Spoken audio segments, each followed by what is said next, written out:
Alright, it's 40 degrees here in northern Minnesota, pretty close to 40 degrees, and it's pretty nice. All the snow is melting away, got a clear driveway, and I thought I'd come out in the garage and do a little tutorial on something I learned back in '95 before I ever joined the Northern Lighters, Pyrotechnics, and the PGI, and that is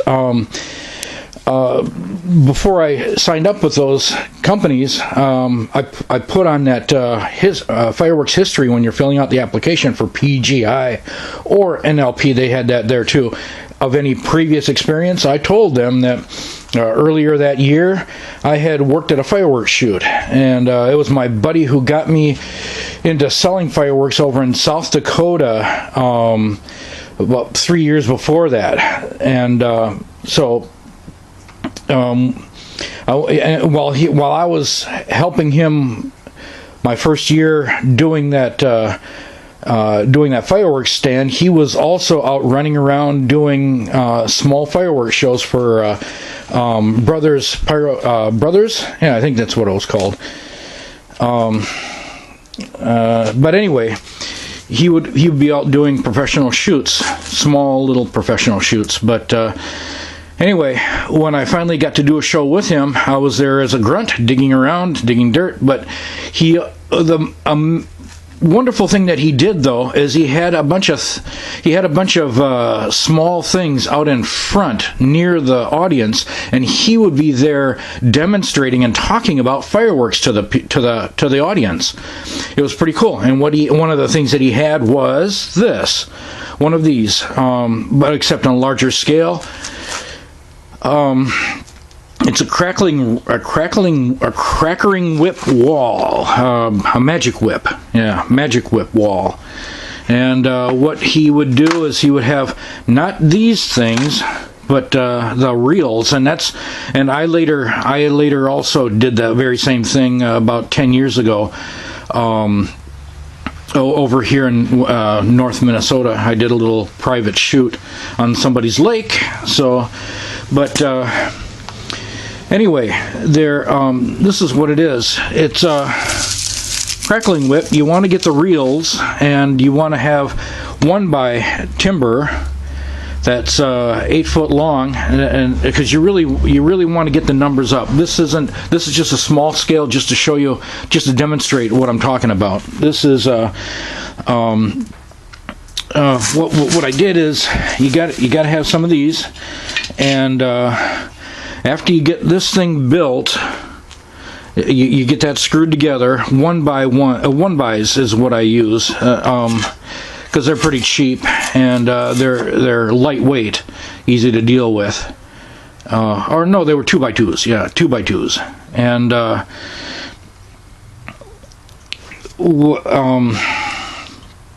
just bring them, just screw them together at the ends there. And then you're ready to start building. It goes up fairly quickly. There still is. Don't take my.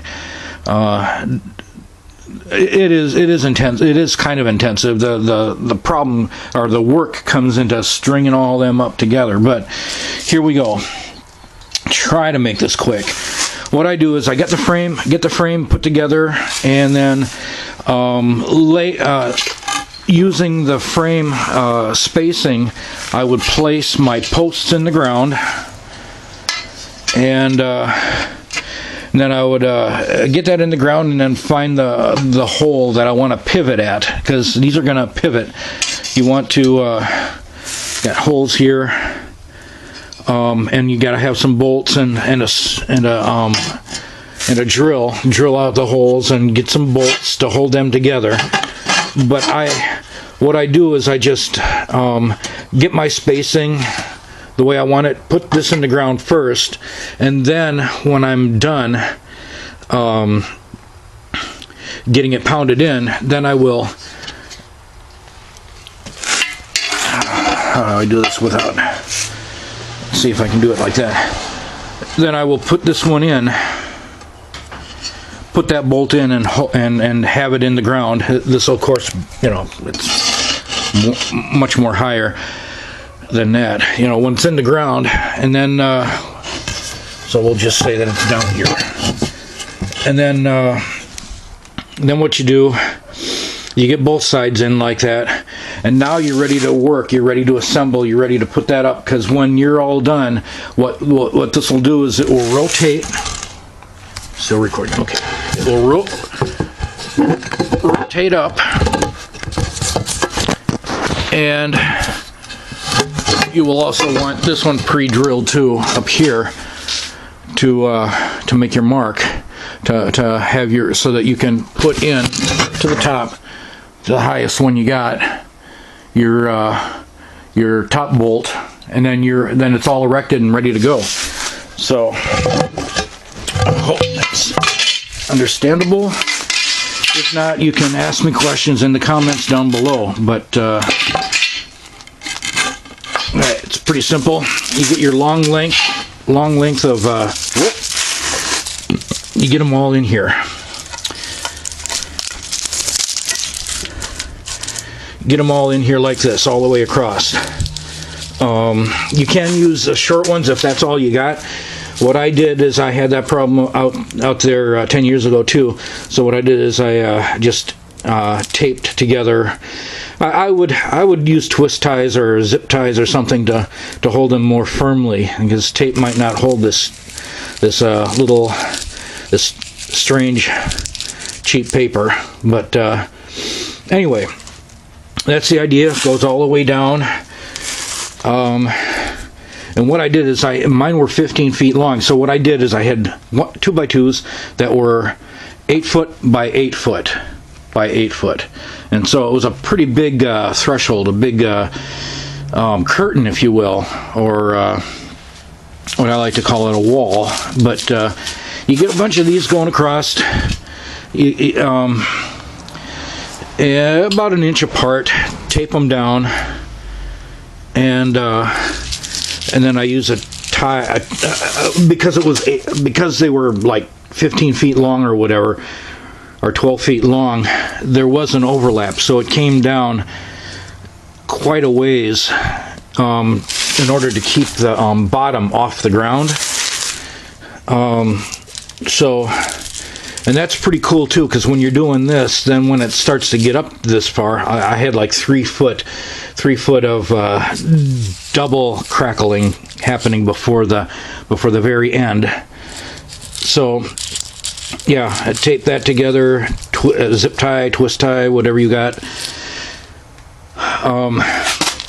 Like I say, about an inch apart all the way over. And